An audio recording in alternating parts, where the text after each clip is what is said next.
আর অত্যাচার করে, গালাগালি করে। তোর বাপের জায়গায় আছে, তোর বাপের জায়গায় তার ঠাকাইছি, এরকম ভাবে গালাগালি করে। আমরা যদি যাই মারামারি খুনাখুনি হয়ে যাইতো, আমরা যাই না, ভয় কথাই কইনি। আমি ঝাল তুলি ভাত খাই, খেটে ভাত খাই। আমার ওইখানে যদি ভাঙে তাহলে তো আমি আমার সেলফিলি পড়ে যাবে, আমার ঘরটা ভেঙে যাবে, আমার তো করার ক্ষমতা নাই। আমি গরিব মানুষ, আমি পাচ্ছিনি, ওদের হয়তো টাকা পয়সা মেলা আছে, এই হিসাবে আমার উপরে জোর জুলুম করি, এরকম করি কাজ। এই বলি আমরা নত হয়ে আছি। আমরা গরিব মানুষ, কিনতে পারিনি জমি জায়গা। আমার বাপ দাদা মই দিয়ে নিল, নিয়ে এখন ওরা ওইকে জাল করি। বরিশালের এক লোককে 10 লাখ টাকা ঘুষ দিয়েছে, দুই এইসব করে দিয়েছে। সে লোক ইটাই ঢেকেছে, পালিয়ে গেছে। এখন কি চলছে এখন এখানে? এখন খাজ কাটছে, পুষ্কুনি কাটছে। আমাদের ক্ষতি হবে, আমাদের ঘর বাড়ি ভেঙে চলে যাবে। আপনারা কি চান এখন? এখন আমরা চাই এই যদি না কাটে। আমার বাপ দাদা সবাই এখানেই বাস করি। এখানে দাদা মারা গেছে, আমার আব্বাও মারা গেছে, আমি এখানে বসবাস করছি। এবং এরা এখানে ওই জমি আমাদের কেসও চলছে। আর এই জমিটি আমার বাড়ির পাশে এটা যে গভীর করে একটা গর্ত খনন করছে, এভাবে যদি ভেঙে চলে যায় আমি তো এখানে বাস করতে পারবো না। যদি বাস করতে হয় তাহলে এটা বন্ধ করতে হবে আমাদের, তাছাড়া তো আমরা এখানে থাকতে পারবো না। এখন আমি গরিব মানুষ, আমি পাচ্ছিনি, ওদের হয়তো টাকা পয়সা মেলা আছে, এই হিসাবে আমার উপরে জোর জুলুম করি, এরকম করে কাটছে। কত ফিট করে কাটছে? 10 ফিটের উপরে হবে, 10 ফিটের উপরে হবে। কি চাচ্ছেন আপনি এখন? আমি চাইছি যে এটা যাতে আমার বন্ধ করে দেয়, তার কারণ এটা যদি কাটে তাহলে তো আমি এখানে বাস করতে পারবো না। আমি চাইছি যে এটা সমাধান একটা হোক।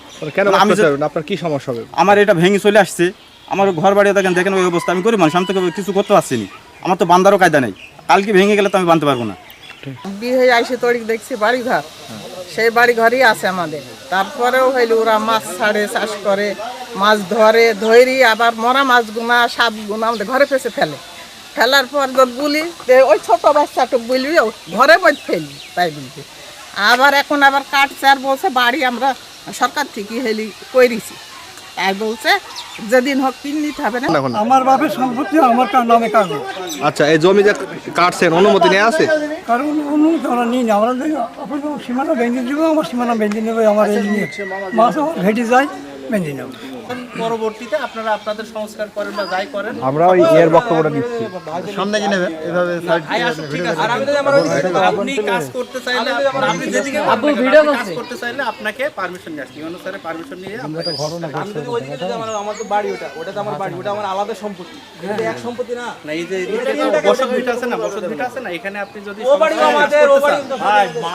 মাঠের খনন করতে হলো পারমিশন, আপনি পারমিশন চাইলে স্যারের পারমিশন নিয়ে তারপর পরবর্তী কাজ করবেন।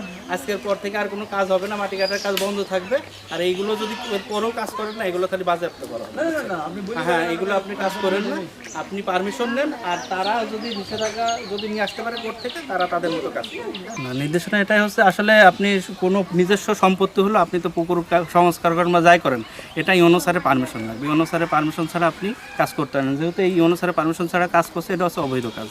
এখন উনারা আজকের পর থেকে আর কোনো মাটি কাটবে না, মাটি কাটলে তারা হচ্ছে এই জিনিসগুলো বাজেয়াপ্ত করা হবে। এটা হচ্ছে আমাদের এসিল্যান্ড স্যারের নির্দেশ।